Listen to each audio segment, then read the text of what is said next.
Martin, did it go exactly as planned? Yes, it did. Look, we wanted to finish, and I really wanted a first round finish, but I started getting a bit ahead of myself, and I stuffed a few takedowns, and I got taken down and got out of it. One of them scared the crap out of me. I thought I almost fell out of the ring.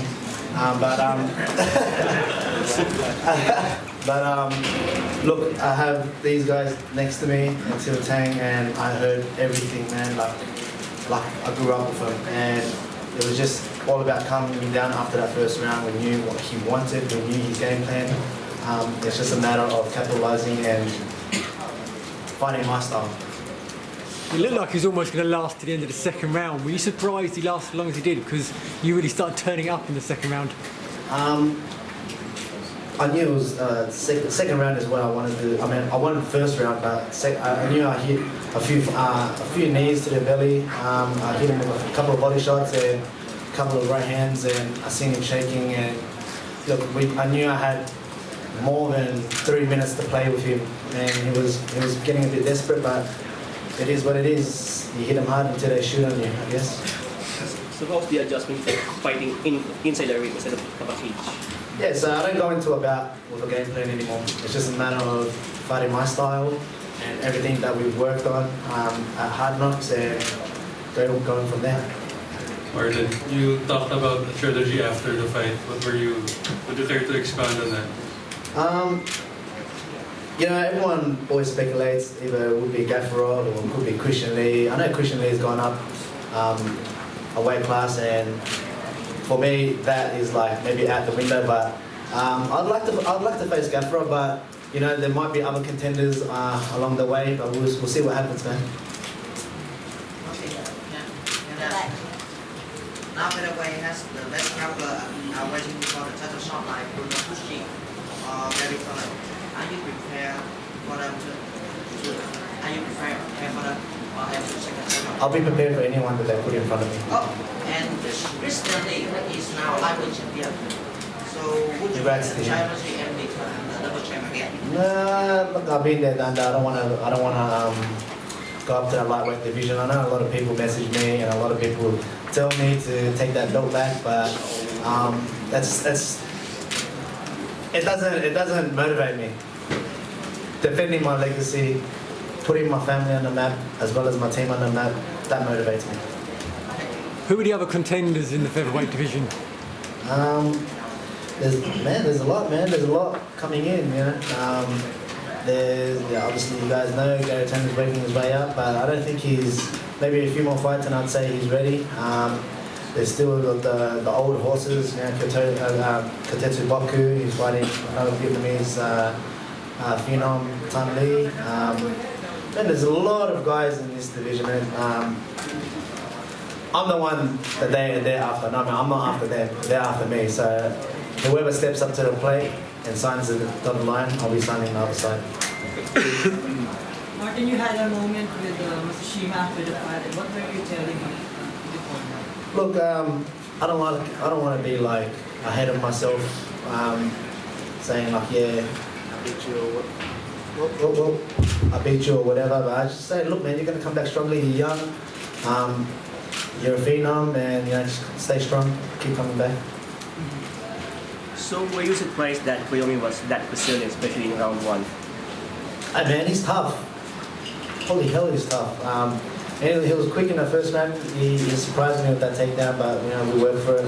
Situ-Asian had me in the worst positions, and I prevailed. And with our wrestling coaches at Hard Knocks 365, they had me prepared from day one when I went there. Kami Bazani and Greg Jones. It's no joke at Hard Knocks. To Aung La and Martin, you're always there for each other. So my question is to Martin. What does Aung La mean to you, and to Aung La, what does Martin mean to you? He eats a lot of food, man. He eats a lot of food and he lifts a lot of weights. And he makes me do an extra session with him because he has to do a session again. We only got one car, so we got to travel together. But no, man, he's straight up an inspiration. He's a loving father. He does everything for his family, and I appreciate that and I respect that. He puts his team first. He puts everyone else first before himself, and he's always there to help everyone before he helps himself. And I'm glad to have someone like him around and supporting me. Just his good vibes, man. Good vibes only. He rubs off on you, For Coach Henry, Martin's been he's been talking highly about his move to Hard Knocks 365. You're the one who's seen his improvement since he came to the gym. What can you say about how he's developed as a fighter?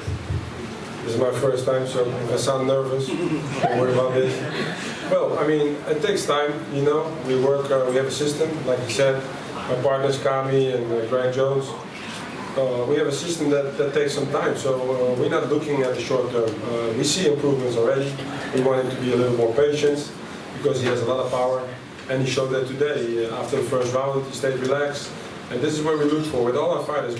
We are all offensive, defensive fighters. We want to go forward and we want to make a fight. We don't want to game plan too much and make it some kind of boring contest. We try to knock people out. We're in the hurt business in our gym. So sometimes it works, and today it worked. We have a couple of champions. Aung La is another example. If he fights, everybody knows somebody's going to get hurt. And that's what we do. Martin, do you see your profile growing in Australia, especially after the move recently? Look, I see my profile just growing here and there. I don't pay too much attention to it, man. Like all the bits and glamours and the fame, it doesn't tickle my fancy, man.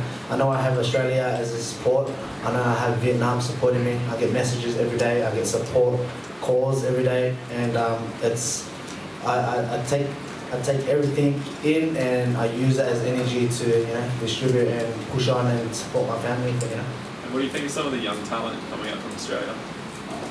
Man, mark my words, Alex Volkanovski is going to be the next featherweight champion.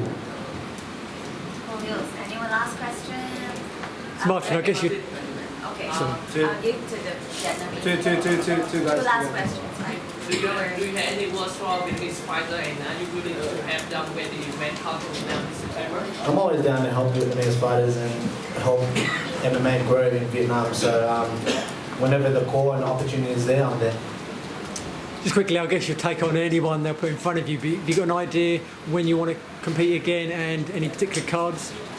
I'll let my body heal up, but getting on that century card has always been a dream, and fighting in Japan has always been a dream. But I don't want to rush anything, man. Whatever Mayhew and Chatri offer, I'll sign the dotted line. As quickly, Henry, what are your experiences of one championship? Well, it's very cool. I love Asia. I love the support of the fans here. Totally different than everywhere else in the world. It's just a fact.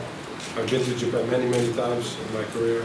But everything is cool, man. That these guys get treated very well, and at the end of the day, these guys, they all put their lives on the line, and I think that's very respected here. So I'm always happy to be in Asia, and I have a lot of Asian people around me. My wife's from Asia too, she's from Thailand, so that's it. We love you, Bookie. We love you. Yeah. Thank you. Thanks, guys. I'm good. You're good at talking.